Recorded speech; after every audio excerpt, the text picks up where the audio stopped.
வணக்கம். டில்லியில் பதவியேற்றிருக்கக்கூடிய பாஜகவிற்கு முதல் அடி விழுந்திருக்கிறது.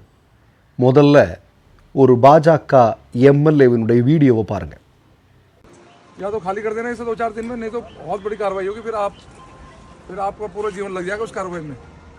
ठीक है, इससे बिल्कुल खराब. और जो यहाँ नशा पत्ती जो चल रहा है ना, ये भी बंद करा देना. अपने लड़कों को कहते ना यहाँ कुछ ना चलेगा.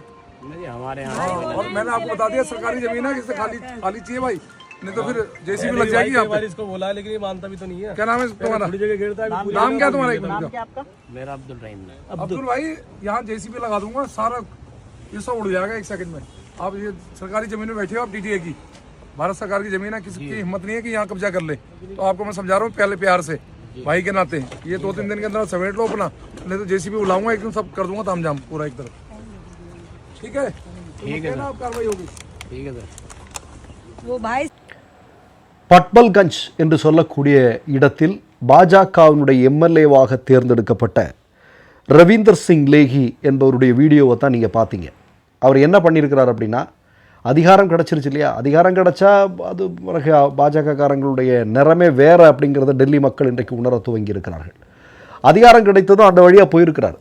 போன இடத்துல ஒரு வீட்டினுடைய சுவத்தில் ஒரு பையன் உட்கார்ந்துருக்கிறான், சின்னம் சிறிய பையன்.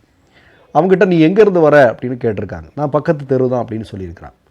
நீ இந்த மாதிரியெல்லாம் இன்னொரு வீட்டுக்கு மேலே ஏறி உட்கார்ந்துருக்கக்கூடாது, உட்கார்ந்த அப்படின்னா உன்னை சிறையில் தூக்கி போட்டுருவோம் அப்படின்னு சொல்லியிருக்கிறாங்க. அதாவது ஒரு சின்னம் சிறிய சிறுவன், அந்த சிறுவனிடம் எப்படி இவர் பேசியிருக்கிறார் என்பது இன்றைக்கு வீடியோ வெளிவந்திருக்கிறது.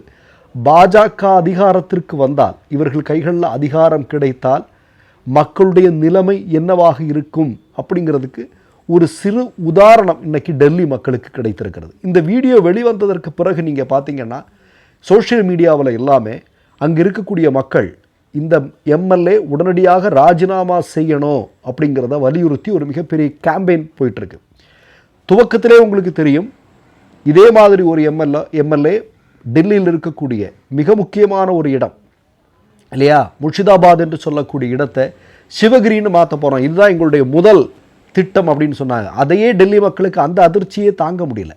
இப்போ நீங்கள் பார்த்தீங்க அப்படின்னா டெல்லி மக்களுடைய, டெல்லி அரசினுடைய பொது நிதியை யார் சூறையாடுவது, எப்படி யார் அதை பங்கிட்டுக் கொள்வது என்பதில் மிகப்பெரிய குழப்பம் பாஜகவிற்குள்ளே நடக்குது. பாஜகவில் எந்த துறை யாருக்கு என்ன கொடுக்கறது இல்லை, இழுபறி நடக்குது, அதுக்குள்ளே ஒரு பெரிய பிரச்சனை நடக்குது அப்படின்னு ஆம் ஆத்மி கட்சியினுடைய முக்கியமான தலைவர்களில் ஒருவராகக்கூடிய அதிஷி இன்றைக்கி ஊடக சந்திப்பில் சொல்லியிருக்கிறாங்க.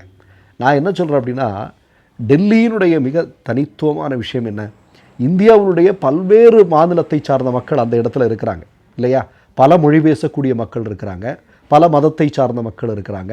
இப்படியெல்லாம் இருக்கும்போது அது ஒரு இந்தியாவை பிரதிபலிக்கக்கூடிய ஒரு மிக முக்கியமான இடம் நம்முடைய தலைநகரம் இல்லையா. இன்னொன்று நம்முடைய அரசியல்வாதிகள் எல்லாம் இருக்கக்கூடிய இடம்.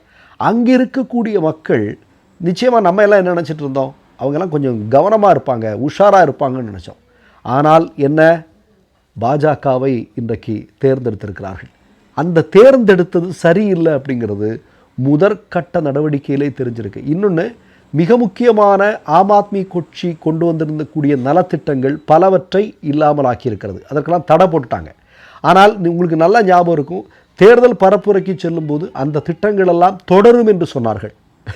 இதே பாஜக தலைவர்கள் டெல்லியில் தேர்தல் பிரச்சாரத்தில் ஈடுபட்டிருக்கும் போது ஆம் ஆத்மி மக்களுக்காக கொண்டு வந்திருக்கக்கூடிய நலத்திட்டங்கள் தொடரும் என்று சொன்னார்கள். ஆனால் இன்றைக்கு அவர்கள் ஆட்சி பொறுப்பிற்கு வந்ததற்கு பிறகு 2 மிக முக்கியமான திட்டங்கள் தடை செய்யப்பட்டிருக்கிறது என்பதுதான் உண்மை. இன்னொன்று கூடுதலாக என்னென்னா, வரி கூடுதலாக சுமத்தி இருக்கிறார்கள். டெல்லியில் இருக்கக்கூடிய மக்களுக்கு வரி கூடுதலாக சுமத்தப் போகிறோம் என்கிற அறிவிப்பும் வந்திருக்கிறது. அப்போ எப்படியும் ஒரு 27 வருஷத்துக்கு பிறகு டெல்லி மக்கள் ஒரு கட்சி அதிகாரத்தில் கொண்டு வச்சுருக்காங்க, அந்த கட்சி எப்படிப்பட்டது அப்படிங்கிறத நினச்சி இப்போ கண்ணீர் விட்டுட்டு இருப்பாங்கன்னு நினைக்கிறேன். மற்றொரு நிகழ்வில் சந்திப்போம். நன்றி, வணக்கம். மை நேம் இஸ் ரெட் சேனலை சப்ஸ்கிரைப் பண்ணிக்கோங்க. அதுக்கப்புறமா பக்கத்தில் இருக்கிற ஜாயின் பட்டனை கிளிக் பண்ணீங்கன்னா ஒரு நியூ பேஜ் ஒன்று ஓப்பன் ஆகும். அதுலேயும் ஜாயின் பட்டனே கிளிக் பண்ணிக்கோங்க. அதில் பார்த்தீங்கன்னா credit R debit card options இருக்கு. இதில் உங்களுக்கு விசா, மாஸ்டர் கார்டு, ரிப்பே அப்படின்னு 3 ஆப்ஷன்ஸ் கொடுத்துருக்காங்க. அதில் நீங்கள் எந்த கார்டு சூஸ் பண்ணுறீங்களோ அந்த கார்டோட நம்பர் என்டர் பண்ணிக்கோங்க. அப்புறமா கார்டோட வேலிடிட்டி மந்த் அண்ட் இயரை டைப் பண்ணிக்கோங்க. அடுத்தபடியா உங்க கார்டோட பின்னால சிவிசி கோடுன்னு சொல்லிட்டு 3 நம்பர்ஸ் கொடுத்துருப்பாங்க. அந்த நம்பரை இதுல என்டர் பண்ணிக்கோங்க. அப்புறமா அட்ரஸ் அண்ட் இன்ஃபர்மேஷன் என்டர் பண்ணிட்டு பைங்கிற பட்டனை கிளிக் பண்ணிக்கோங்க. ஒருவேளை உங்க கார்டு நம்பர் இன்வாலிட்னு காமிச்சிச்சுன்னா உங்க கார்டுல இன்டர்நேஷனல் யூசேஜை எனேபிள் பண்ணுங்க.